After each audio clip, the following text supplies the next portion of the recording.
반갑습니다. 하나님을 찬송하고 또 우리가 신앙 고백을 드리고 또 귀한 말씀으로 하나님의 뜻을 귀하게 받는 시간 여러분들과 함께함을 정말 감사하게 생각하고 너무너무 기쁩니다. 저번 주에는 이제 너무 지금도 심하지만 너무 심해서 우리가 잠정적으로 예배를 좀 쉬고 인터넷으로 예배를 드리고 동영상으로 예배를 함께 드렸는데요. 저희 유튜브 조회수가 최단 기간 이렇게 많이 나온 적이 없었던 것 같아요. 그리고 댓글도 굉장히 오히려 설교보다 더 은혜스러울 정도로 귀한 나눔이었고 또 같은 심정이었어요. 그래서 너무너무 좋았습니다. 그 전주에 여러분들이 위험을 무릅쓰고 교회에 왔잖아요.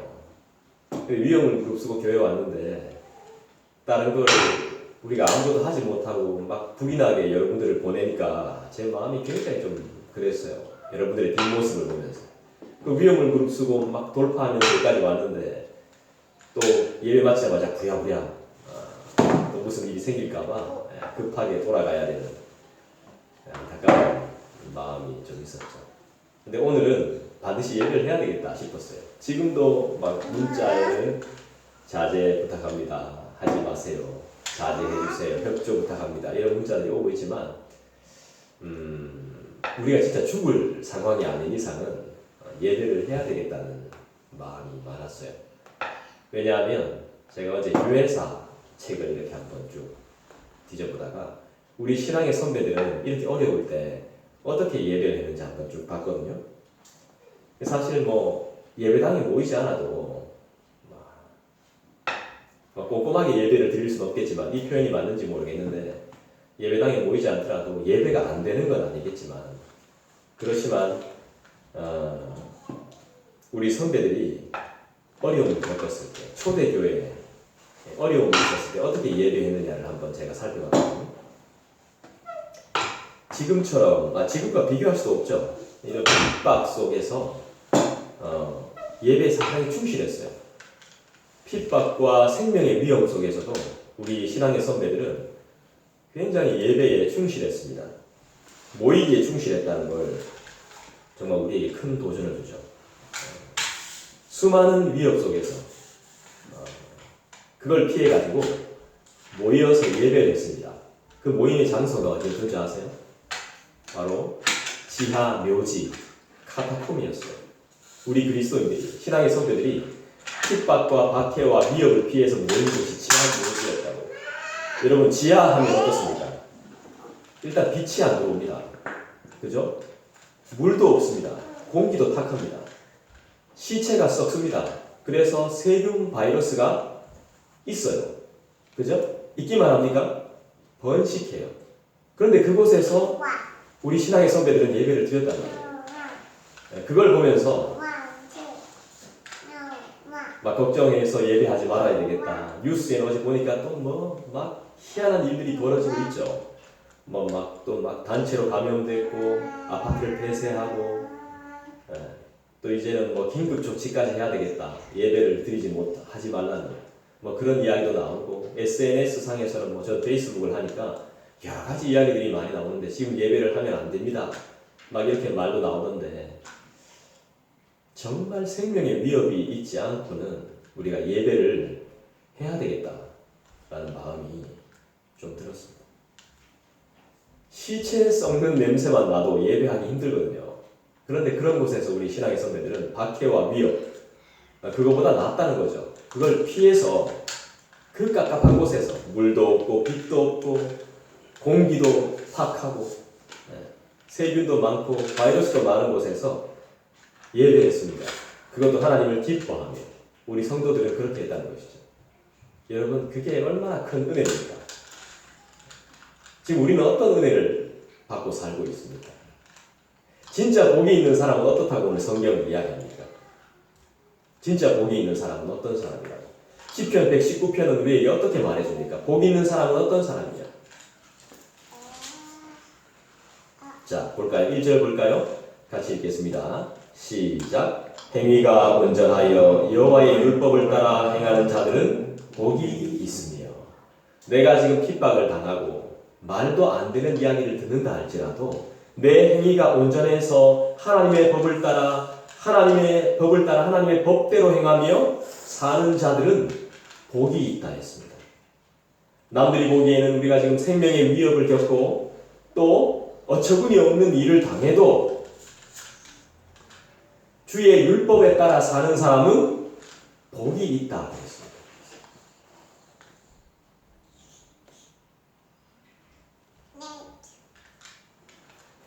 하나님이 주시는 첫 번째 복입니다. 그죠?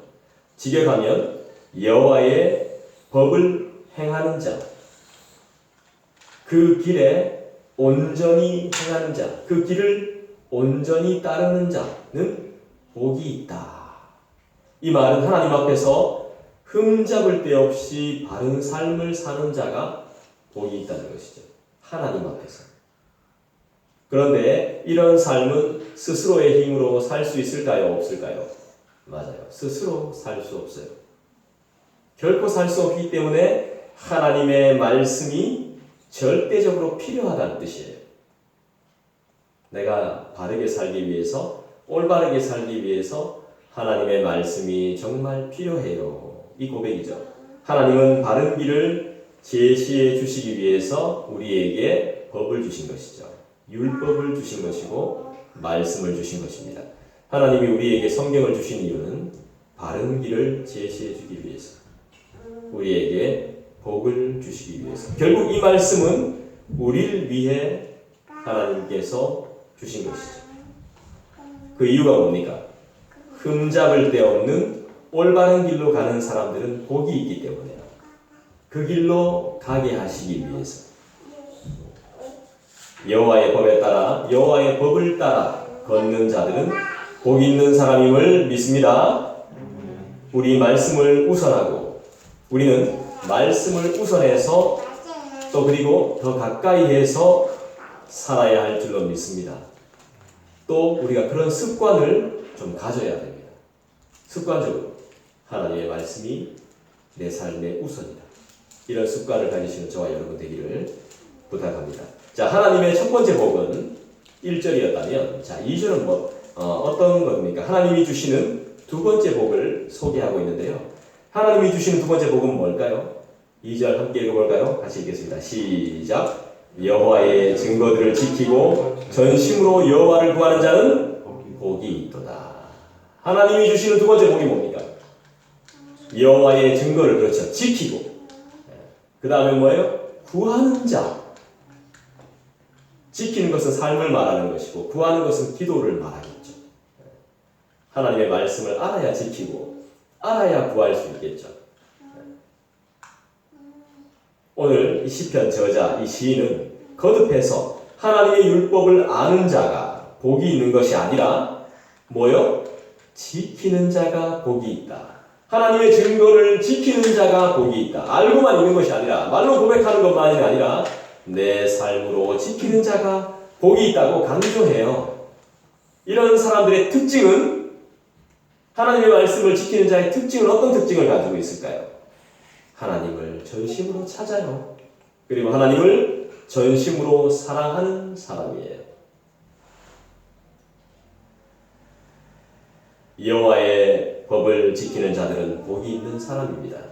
마음을 다해 여호와를 찾는 자들은 어떤 사람? 복이 있는 사람. 하나님을 찾는다는 것은 하나님을 사랑한다는 뜻입니다. 자, 이제 복 있는 사람의 특징을 한 가지 더 소개하겠는데 3절을 읽어볼까요? 자, 복 있는 사람의 특징입니다. 3절 같이 읽겠습니다. 시작. 참으로 그들은 불의를 행하지 아니하고 주의 도를 행하는도다.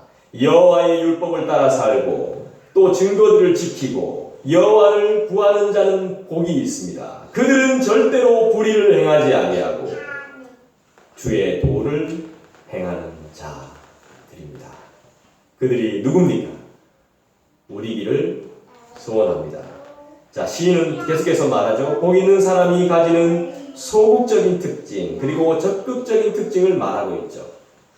소극적으로는 잘못된 일을 하지 않는다는 거예요. 잘못된 일을 하기 싫어하는 거예요. 적극적으로는 주님께서 가르치신 도가 뭐예요? 길이죠, 길. 주님의 도를 행한다. 하나님께서 가르쳐 주신 길을 따라 삽니다. 그 길을 절대로 벗어나지 않습니다. 남 말고요. 다른 사람들 말고요. 내가 그렇게 산단 말이에요. 그래서 다른 사람들로 하여금 감동을 주죠. 나도 저렇게 살아봐야겠다. 나도 저렇게 살아야 되겠다. 사람을 바꾸는 건 계속 뭐라 하고 네 그때 약속했어 안 했어? 왜 그렇게 안 해? 하면서 다그치고 이렇게 한다고 해서 사람이 변하지 않죠. 내가 하나님의 은혜를 받은 사람의 모습을 보여줘 버리면 그 사람은 상대방은 변하게 돼요. 근데 그게 단기간에 끝나면 안 돼요. 단기간에. 우리가 진짜 신앙생활이 어려운 건 끝까지 가야 되기 때문에 어려운 거죠. 한 며칠, 몇 달 이렇게 가면 안 되고 한 이틀 이렇게 가면 안 되고 끝까지 가야 되기 때문에 이게 힘든 것이죠. 4절 볼까요? 이 모든 것들을 할 수 있게끔 하시는 분이 누구시냐 이렇게 고백하고 있는데, 자 4절 한번 여러분들 한번 읽어주시죠. 시작. 주께서 명령하사 주의 율법도를 잘 지키게 하셨나이다. 네, 아멘. 여호와의 율법을 따라 행하는 자는 복이 있고 증거를 지키고 진짜로 전심으로 여호와를 구하는 자는 복이 있고, 그리고 그들은 불의를 행하지 아니하고 주의 도를 행하는 자인데, 이 사람들이 자기 스스로 결단해서 하는 것이 아니라, 물론 자기의 결단도 있겠고 확신도 있겠고 뭐 여러 가지로 준비해서 하는 것도 있겠지만, 말씀을 읽고 말씀을 알고 그렇게 실천하는 경우도 있겠지만, 그게 자기가 하는 것이 아니라 이 모든 것들은 하나님이 주시는 하나님의 은혜로 한다는 사실이죠. 주께서 명령하셔서 주의 법도를 잘 지키게 하셨습니다. 주님께서 도와주셔서 내가 주님의 법을 잘 지킬 수 있도록 해주셨습니다. 이 고백인 것입니다. 하나님께서 율법을 주신 것은 그들에게 지식을 더하기 위해서가 아니라, 우리에게 지식을 더하시기 위해서가 아니라 뭡니까? 반드시 행동으로 지켜지게 하기 위해서 하나님이 주신 은혜라는 사실, 주님의 도우심이라는 사실, 그리고 주님의 명령이라는 사실을 말씀하고 있는 것이죠. 우리는 지켜야 할 사명과 책임과 의무가 있다는 사실을 반드시 기억해야 됩니다. 우리 주님께서는 우리가 지켜야 될 교훈을 정해주셨습니다. 이 교훈들은 우리가 반드시 지켜야 되는 것입니다. 어떻게 해요? 반드시. 따라합시다. 반드시. 우린 이걸 반드시 지켜야 되는 것이죠. 5절은 이 말씀을 하나님의 명령을 지킬 수 있게 해달라는 기도인 것이죠. 자, 우리 5절 한번 읽어볼까요? 같이 읽겠습니다. 시작. 내 길을 굳게 정하사 주의 율례를 지키게 하소서. 내 마음을 정결하게 하셔서, 내 마음을 굳게 하셔서, 내가 마음 먹게 하셔서 하나님의 법을, 하나님의 말씀을 지킬 수 있게 해 주시옵소서. 이게 바로 우리의 고백이 되어야 되고, 이 시인의 말이, 이 저자의 고백이 우리의 고백이 되어지기를 간절히 소원합니다. 자, 시인은 그 자신이 율법이 제시한 길에서 벗어나지 않기 위해서 기도하고 있습니다. 하나님의 말씀에서 벗어나지 않기 위해서 기도하고 있는 것이죠. 이는 율법이 단순히 내 힘만으로는 지킬 수 없는 것, 하나님의 말씀이 단순히 내 힘으로, 내 마음만으로는, 내 힘만으로는 절대로 지킬 수 없는 것을 알기 때문에 이 고백을 드릴 수 있는 것입니다. 바로 이런 이유에서 그는 하나님의 도우심을 간구하는 거예요. 내 힘으로 해보니까 안 되더라는 거예요. 내가 지킬 수 있게 주님 도와주십시오. 마음 먹어서 안 되더라는 거예요. 습관이 안 되더라는 거예요. 자연스럽게 안 되더라는 거예요. 주님 도와주십시오. 아프지 않게 도와주십시오. 내가 지켜나갈 수 있게 도와주십시오. 내가 강건할 수 있게 도와주십시오. 할렐루야. 나를 치료하여 주십시오. 나를 붙잡아 주십시오. 내 생각, 내 모든 마음들을 지켜 주십시오. 심지어 이런 기도도 해야 됩니다. 주님, 열받지 않게 하여 주옵소서. 스트레스 받지 않게 하여 주옵소서. 도와주옵소서. 자, 하나님의 말씀을 잘 따르면, 질문할게요. 하나님의 말씀을 잘 따르면, 잘 지키면 우리에게 어떤 유익이 있을까요? 어떤 유익이 있겠습니까?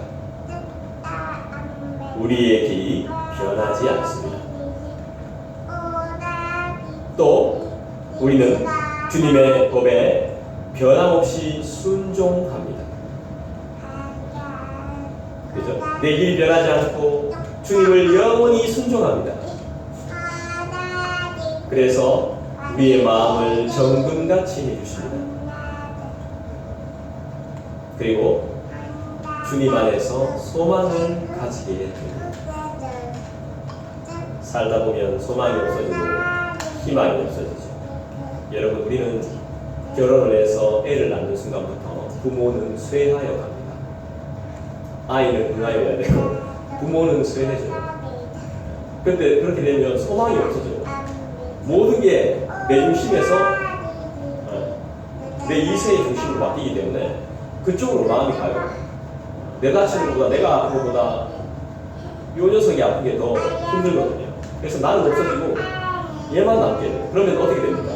내가 없어지니까 소망이 없어져요. 그리고 희망도 안 보이고 이 고생은 언제까지 해야 되나? 다 크고 나면 내 몸이 더 쇠하여져 있어요. 이게 보통 사람들의 삶이에요. 그렇지만 그런 힘든 가운데서도 우리는 뭘 가져요? 소망을 가지게 되는 거예요. 소망. 주님 안에서. 이건 하나님을 제대로 믿어본 사람들이, 하나님의 은혜를 제대로 경험해 본 사람들이 알게 되는 소망입니다. 그래서 우리는 이렇게 기도해야 돼요. 아까 전에 제가 말했던 것처럼 나의 길이 변하지 않게 해주시옵소서. 내가 주님 순종하게 도와주시옵소서. 주님 내 안에 소망을 주시옵소서. 나의 마음을 정금과 같이 하시고 희망과 소망을 가질 수 있게 주님 도와주시옵소서. 그러면 어떤 유익이 생길까요? 이런 기도를 하면 하나님이 우리에게 어떤 유익을 주실까요? 6절이 그것을 말해주고 있습니다. 6절 다 같이 읽을까요? 시작. 내가 주의 모든 계명에 주의할 때에는 부끄럽지 아니하리이다. 여러분, 부끄러움을 당하지 않는답니다. 하나님이 우리에게 어떤 유익을 주시느냐? 우리가 하나님의 말씀대로 살고 하나님의 뜻대로 살면 부끄러움을 당하지 않는답니다. 여러분, 우리가 하나님 말씀대로 안 살아가지고 얼마나 많은 부끄러움을 당했습니까? 안 들어도 될 말, 안 당해도 될 일, 그런 것들을 얼마나 많이 당했습니까? 하나님 말씀대로 안 살았더니, 자, 하나님 말씀대로 안 살았더니 지금 어떤 일이 벌어지고 있습니까? 하나님 말씀대로 안 사는 자들이 지금 어떤 일을 겪고 있어요? 엄청난 부끄러움을 겪고 있죠. 그렇죠? 내가 주의 모든 계명에 주의할 때는 절대로 부끄럽지 아니함을 믿습니다. 자, 창세기에서 여러분 창세기 잘 아시죠? 아담과 하와가 죄를 짓고 느꼈던 첫 감정이 뭐예요? 인간이 죄를 짓고 나서 느꼈던 첫 감정이 바로 부끄러움이었어요. 수치심이었어요. 수치. 여러분, 죄를 짓고 나면 꼭 이런 것들이 오게 되어 있습니다. 본절에서 6절에서 율법을 잘 지킴으로 부끄러움을 당하지 않는다는 것은 율법이 죄가 가져다주는 부끄러움, 이 수치감을 겪지 않는다는 거예요. 그리고 이 부끄러움으로부터 성도를 지켜준다는 거예요. 하나님의 말씀이.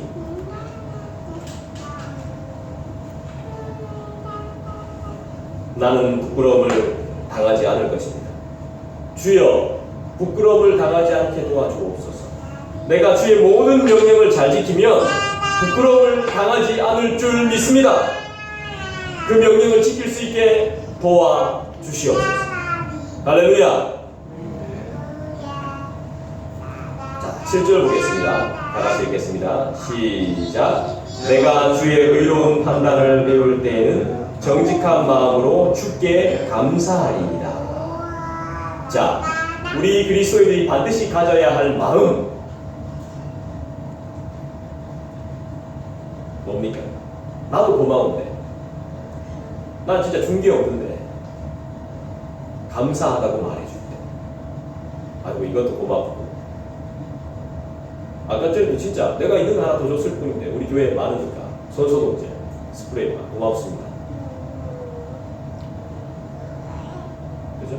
이때 마스크 하나 받으면 정말 감사하죠. 지금 너무 마스크 대란이 있다 보니까 지갑을 보니까 이제는 돈이 아니라 마스크가 이제 막 꽂혀있는, 그게 이제 진짜 막 그런 상황이 벌어질 정도로 마스크가 아주 귀하죠. 검정 마스크가 상당히 인상적인데 저도 한번 써보고 싶네요. 검정 마스크. 그 정도로 귀합니다. 그죠? 이런 것들을 우리가 귀한 것들을 받을 때마다 우리 더 감사하게 되는 것이죠. 하나님의 말씀을 받으니까 우리는 어떻게 됩니까? 더 감사하게 되는 거죠. 그러니까 내 소중한 것들을 주님 앞에 올려드릴 수 있는 거죠. 내 마음의 감사와 내 마음의 감동이 있습니다. 억지로 시키지 않아도. 그죠? 내가 주의 의로운 판단을 배울 때에, 주님의 말씀을 배울 때에 정직한 마음으로 주님께 감사하겠습니다. 가식적인 마음이 아니라, 가짜가 아니라 진짜 정직하게 감사합니다. 오늘 시인은 자신에게 하나님의 율법이 필요함을 알고 있기 때문에, 우리 모두는 하나님의 말씀이 필요하다는 것을 알고 있기 때문에 하나님의 말씀인 율법을 배우겠다고 고백하고, 또 이를 통해서 하나님을 더 깊이 알게 됨을 감사하게 되고 찬양하게 될 것이라고, 찬양하고 있다, 찬양할 거라고 고백하고 있는 것이죠. 그리고 주님으로 인해서 부끄러움을 면하게 될 것을 믿으며 감사하는 것을 절대로 잊지 않습니다. 이전까지는 내 삶이 부끄러운 삶이었지만 내가 주님을 알게 되므로, 하나님의 말씀을 조금씩 알게 되므로 부끄러움의 삶은 사라지고 감사의 삶으로 바뀌게 된다는 우리의 고백이 될 수 있겠죠. 내가 정직한 마음으로 주를 찬양하겠습니다. 내가 정직한 마음으로 주님께 감사하겠습니다. 내가 주의 의로운 법들을 배우면서 주님의 율법과 주의 율례와 하나님의 말씀을 배우면서 주를 찬양할 것입니다. 언제까지? 영원히. 주님 감사합니다. 그 은혜를 인하여 더 감사합니다. 우리의 고백이 되기를 간절히 소원합니다. 8절 보겠습니다. 같이 읽을게요. 시작. 내가 주의 율례들을 지키오리니 나를 아주 버리지 마옵소서. 무슨 말입니까? 누가 버린다 그랬습니까? 우리 하나님 왜 안 버리잖아요. 그만큼 강력하게 지키겠다는 거죠. 내가 하나님의 말씀을 지키겠습니다. 이렇게 고백하는 거죠. 이게 진짜 자신의 고백이고 신앙 고백인 거죠. 그러나 그는 스스로의 힘으로는 율법을 지킬 수 없다는 걸 너무나 잘 알기 때문에 하나님의 도우심을 절실하게 구하고 있는 것이죠. 나를 떠나지 마옵소서. 저는 이렇게 보입니다. 나를 버리지 마옵소서 보다도 나를 떠나지 마옵소서. 내가 율법을 지킬 수 있게, 내가 당신님의 말씀을 지킬 수 있게, 내가 당신을 사랑할 수 있게 나를 떠나지 마옵소서. 시인의 절박함, 이 절박함이 나를 버리지 마시기를 간구하는 기도로 표현이 되어지는 것 같습니다. 내가 주의 법을 지키겠습니다. 나를 완전히 버리지 마소서. 나를 떠나지 마옵소서. 함께하여 주옵소서.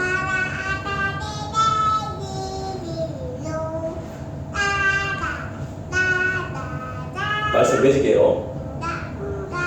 하나님은 이스라엘 광야 2세대에게 모세를 통해서 말씀을 주셨어요. 뭐라고 말씀을 주셨느냐 하면 신명기 8장을 한번 찾아볼까요? 신명기 8장 3절. 모세를 통해서 하나님께서 백성들에게 말씀을 주셨어요.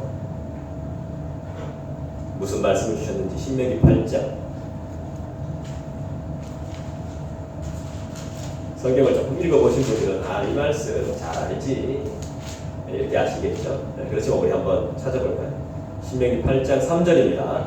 우리 같이 한번 읽어볼까요? 시작. 너를 주시며 주님의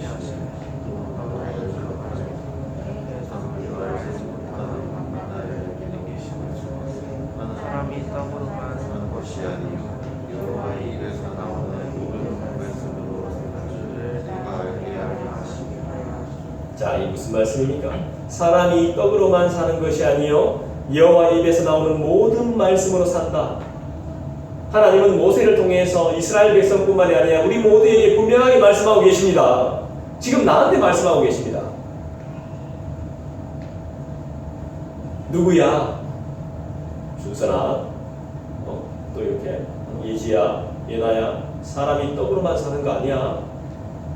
외삼촌이 사주는 깎아로만 사는 게 아니야. 할머니가 사다 주시는 젤리로만 사는 게 아니야. 사람이 떡으로만 사는 것이 아니요 여호와의 입에서 나오는 모든 말씀으로 산다. 하나님은 우리들에게 말씀을 주시죠. 그분의 백성들에게, 자신의 백성들에게 말씀을 주시고 그들이 그 말씀을 순종함으로 누리게 될 모든 복을 약속하셨어요.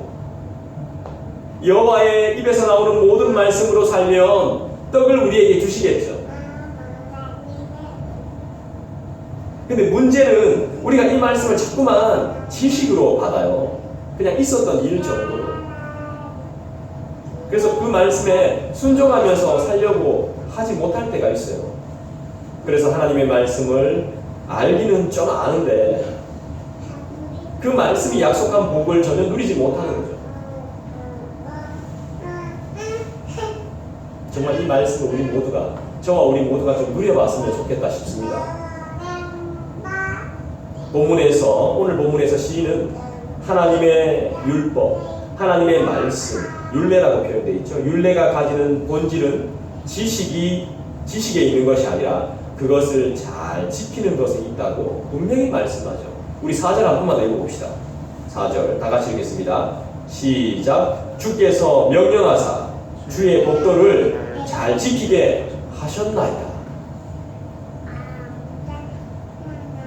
그러나 하나님의 말씀이 지식에서 삶으로 바뀌는 것은 결코 내 힘으로 되어 안 돼요? 되지 않아요. 내 힘만으로 되지 않죠.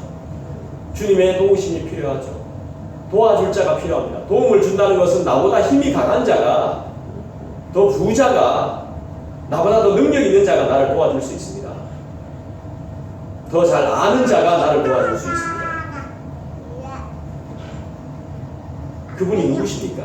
진정으로 나를 도와주실 분, 진정으로 우리를 도와주실 분. 우리는 하나님께서 나에게 은혜를 주심으로 그 말씀대로 살 수 있습니다. 하나님께서 나에게 은혜를 주셨기 때문에 우리는 그 말씀대로 살 수 있습니다. 이제 우리는 이 말씀대로 살아서 하나님이 주시는 은혜를 누리기만 하면 됩니다. 여러분 아까 전에 초대교회 이야기했죠? 우리는 충분히 은혜를 누리고 있습니다. 은혜를 받고 있습니다. 절대로 불평하지 마십시오. 우리 부모는 왜 그래? 우리 애는 왜 그래? 내 남편은 왜 그래? 내 아내는 왜 그래? 이렇게 할 필요 없습니다. 충분히 주신 은혜가 있기 때문에. 내 친구들은 왜 그래? 이런 말할 필요가 없습니다. 우리 환경은 왜 이래? 이렇게 말할 필요가 없는 것이죠.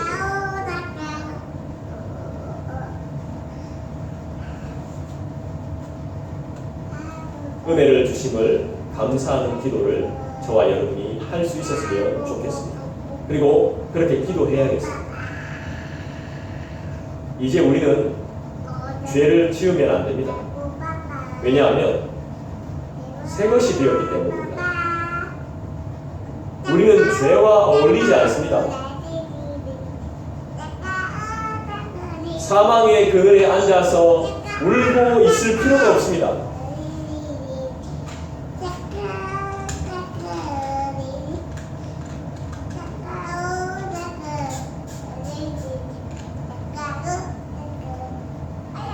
우리와 진짜 맞지 않는 것이 죄입니다. 죄는 우리와 맞지 않아요. 보라, 이전 것은 지나갔으니 새 것이 되었도다. 여러분, 회복이란 말을 아시죠? 회복이란 말의 뜻이 뭡니까? 회복은 원래의 상태로 돌아가는 것이 아니에요. 원 상태로 회복되는 것이 아닙니다. 새 것이 되는 겁니다. 새 것. 더 좋은 게 되는 거예요. 그래서 우리는 죄를 지을 때마다 어떻게 합니까? 회개합니다. 더 좋은 상태로 돌아가는 거예요. 잘못했어요. 용서해 주시옵소서. 이건 더 좋은 상태로 되어지는 겁니다. 원래의 상태로 가는 것이 아니라 완전히 새 것. 회개는 새 것이 되는 겁니다. 죄 사함은 뭡니까? 지워지는 것입니다. 하나님께서 죄를 사해 주신다는 것은 지워주는 겁니다. 용서해 준다는 것은 지워준다는 겁니다. 죄 사함 뒤에 하나님이 우리에게 뭘 주셨습니까? 의를 주셨죠. 의인 되게 해주셨죠. 의를 준다는 것은 죄를 지우고 너를 쓰겠다는 겁니다. 하나님, 나를 사용하겠다는 거예요. 믿으십니까? 죄를 지우고 우리를 사용한다는 거예요. 의를 주시는 것은 온전한 하나님의 은혜입니다. 자, 로마서 6장을 우리 한 번 더 찾아보겠습니다. 로마서 6장 15절 말씀을 한번 찾아보겠습니다.